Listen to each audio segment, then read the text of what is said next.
आज हम आपको एक तालिबानी मंत्री की कहानी सुनाएंगे जिसे उसके मंत्रालय के अंदर ही बम से उड़ा दिया गया। ये तालिबान 2.0 में हुई सबसे हाई प्रोफाइल हत्या है। इस घटना में किसका हाथ था और ये हिंदुस्तान के लिए चिंता का विषय क्यों है? आज के राजदूत में हम इसी विषय पर बात करेंगे। नमस्ते, मैं हूं निखिल और आप खबर गांव देख रहे हैं। तारीख 11 दिसंबर 2024। अफगानिस्तान की राजधानी काबुल में नमाज का वक्त हो रहा था और मंत्रालयों में काम करने वाले लोग दफ्तर से निकलकर मस्जिद की तरफ जा रहे थे। तभी एक विकलांग शख्स शरणार्थी मामलों के मंत्रालय में दाखिल हुआ। उसने मंत्री जी से मिलने की दरखास्त की और उसकी हालत देखकर उसे शरणार्थी मामलों के मंत्री खलीलुर रहमान हक्कानी के पास ले जाया भी गया। जैसे ही वो हक्कानी के पास पहुंचा, उसने खुद को उड़ा लिया। असल में वो एक फिदायीन हमलावर था और इस धमाके में हक्कानी समेत 6 लोगों की मौत हो गई। अगर आप अफगानिस्तान का रिकॉर्ड ट्रैक कर रहे हो तो इस तरह की घटनाओं से आपको ज्यादा अचरज नहीं होगा, लेकिन जिस कद के व्यक्ति की हत्या हुई थी उसने पूरी दुनिया को सन्न कर दिया। खलीलुर हक्कानी सिर्फ मंत्री भर नहीं थे, वो हक्कानी नेटवर्क के बड़े मजबूत स्तंभों में से एक भी थे। हक्कानी नेटवर्क की शुरुआत 1970 के दशक में हुई। इसने सोवियत संघ के खिलाफ जिहाद में बड़ी अहम भूमिका निभाई। इस लड़ाई के लिए पैसा और हथियार आता था अमेरिका से और मिलता था पाकिस्तानी खुफिया एजेंसी आईएसआई को, और फिर वो आतंकवादियों को दिया करती। बाद में जलालुद्दीन ने अमेरिका के खिलाफ ही हथियार उठाए। 1995 में हक्कानी नेटवर्क ने तालिबान के साथ हाथ मिला लिया और 1996 में दोनों ने मिलकर काबुल पर कब्जा भी किया। 2001 तक सरकार चलाई और उसके बाद फिर 9/11 का हमला हुआ और अमेरिका ने अफगानिस्तान पर वॉर ऑन टेरर शुरू कर दिया। ये जंग पूरे 20 साल चलती रही और आखिरकार अमेरिका को हार कर निकलना पड़ा।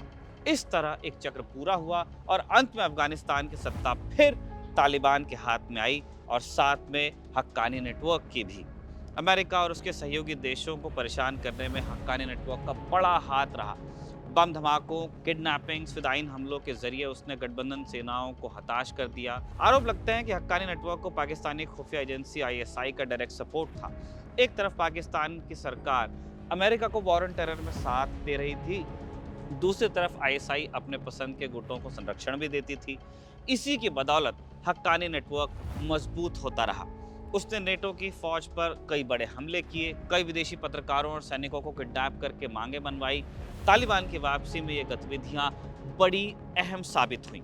आप इस तरह समझ सकते हैं कि तालिबान को असली मैन पावर हक्कानी नेटवर्क से ही मिलता था।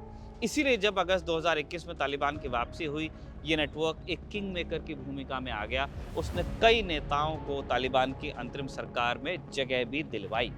जैसे अनस हक्कानी को अमेरिका के साथ नेगोशिएशन की जिम्मेदारी दी गई, सिराजुद्दीन हक्कानी को गृह मंत्रालय मिला, वो तालिबान का डिप्टी लीडर भी है।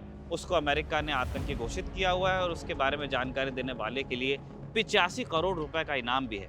अब ये जो सिराजुद्दीन हक्कानी है, वो मौजूदा समय में हक्कानी नेटवर्क का मुखिया है। तालिबान की सत्ता आने से पहले वो पाकिस्तान के क्वेटा में छिपकर रहता था। एक और फैक्ट हम आपको यहाँ पे देते हैं। हक्कानी नेटवर्क की बुनियाद सिराजुद्दीन के पिता जलालुद्दीन हक्कानी ने ही रखी थी। जलालुद्दीन ने ही सोवियत अफगान वॉर के दौरान ओसामा बिन लादेन को रिक्रूट किया था। आगे जाकर लादेन ने अलकायदा बनाया और जलालुद्दीन को अक्सर अलकायदा का मार्गदर्शक माना जाता है। 11 दिसंबर को जिस खलीलुर की हत्या हुई, वो जलालुद्दीन हक्कानी का छोटा भाई था। उसको तालिबान 2.0 में शरणार्थी मामलों का मंत्री बना दिया गया था। उसको यूएन और अमेरिका ने भी आतंकवादी का ही दर्जा दिया और उसके ऊपर अमेरिका ने 43 करोड़ रुपए का इनाम रखा है। तालिबान ने आधिकारिक बयान में Islamic state in Khorasan province ISKP पर इल्जाम लगाया है। बाद में आईएसकेपी ने हमले की जिम्मेदारी ले भी ली। Islamic State for Iraq and Syria ISIS का एक ब्रांच है। ये इसका एक नाम दाइश भी है। दाइश पूरी दुनिया में इस्लामिक खिलाफत की स्थापना करना चाहता है। अंग्रेजी में कैलिफेट लोग कह देते हैं। 2013 में इसकी स्थापना हुई और शुरुआत में ये इराक और सीरिया तक ही सीमित था, मगर जल्द ही अफगानिस्तान की सीमा में भी दाखिल हो गया। दरअसल 2014 में पाकिस्तान की फौज ने तहरीक तालिबान पाकिस्तान टीटीपी के खिलाफ ऑपरेशन शुरू किया। टीटीपी एक हथियारबंद गुट है जिसको पाकिस्तान की सरकार आतंकवादी संगठन मानती है। अब ये जो टीटीपी है वो पाकिस्तान में हिंसक हमलों के लिए बड़ा कुख्यात है। दिसंबर 2014 में उसने पेशावर के एक आर्मी स्कूल पर हमला करके 140 से अधिक लोगों की हत्या की थी। ज़्यादातर इसमें छोटे बच्चे थे।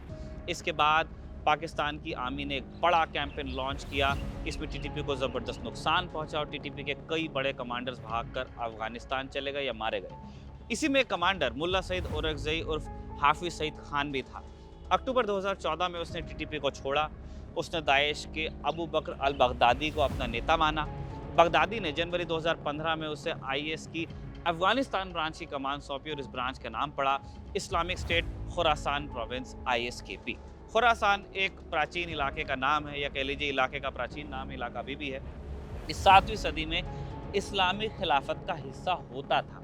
इसका अर्थ होता है उगते सूर्य की धरती। मौजूदा समय में खुरासान के कुछ हिस्से अफगानिस्तान, तुर्कमेनिस्तान और ईरान में हैं। इसलिए अफगानिस्तान वाले ब्रांच को खुरासान का ही नाम मिला।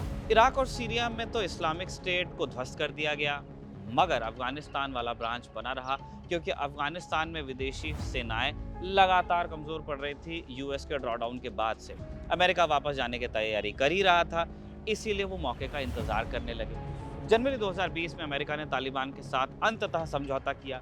समझौते के तहत 2021 तक वो अपनी पूरी फौज निकालने वाला था और जैसे जैसे ये तारीख नज़दीक आती गई, तालिबान ने एक एक कर शहरों को दोबारा जीतना शुरू किया। बड़ी आसानी से वो काबुल तक भी पहुंच गए और 15 अगस्त 2021 को उस पर कब्जा भी किया।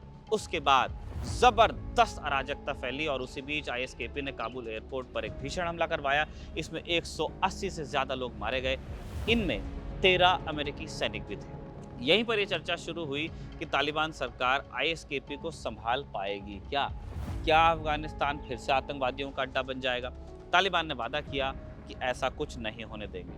अब यहाँ पर ध्यान देने वाली बात यह है कि तालिबान और ISKP दोनों हथियारबंद सुन्नी इस्लामी गुट हैं।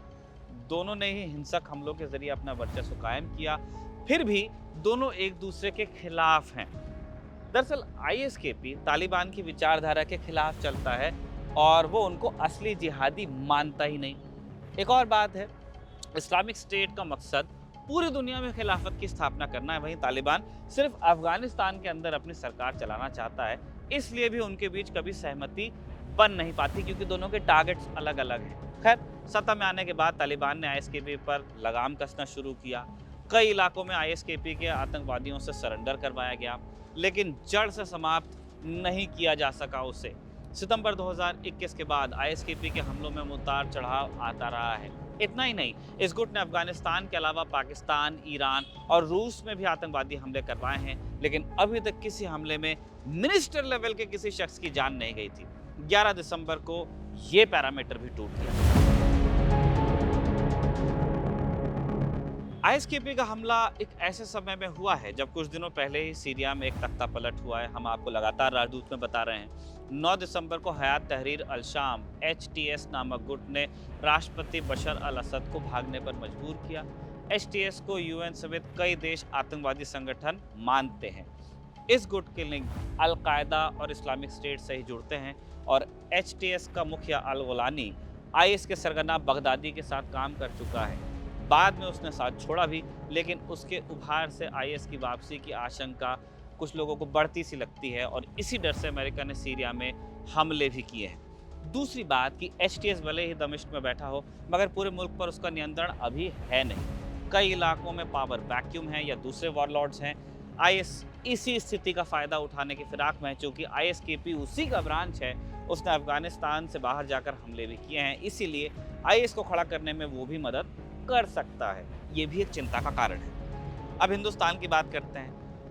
जब अगस्त 2021 में तालिबान की वापसी होती है, तब भारत को अफगानिस्तान में अपना दूतावास एहतियातन बंद करना पड़ा। हमें भेजा नहीं गया, हमने खुद बंद किया, लेकिन धीरे धीरे वहां वापसी की है भारत ने तालिबान को आधिकारिक मान्यता अभी तक तो नहीं दी है, लेकिन भारत सरकार के अधिकारी तालिबान के नेताओं से इंटरैक्ट करते रहते हैं। नवंबर 2024 में भारत के विदेश मंत्रालय में पाकिस्तान, अफगानिस्तान, ईरान डिवीजन के हेड JP सिंह खुद काबुल गए भी थे और वहां उन्होंने तालिबान के अंतरिम रक्षा मंत्री मुल्ला याकूब से मुलाकात भी की थी। याकूब तालिबान के फाउंडर मुल्ला उमर का बेटा है। विदेश मंत्रालय ने अपने ऑफिशियल स्टेटमेंट में कहा कि मीटिंग का जोर मानवीय मदद का भरोसा देने और चाबहार पोर्ट का यथासंभव इस्तेमाल करने पर ही था। I do understand that this was the first meeting with the interim defense minister uh, of Afghanistan.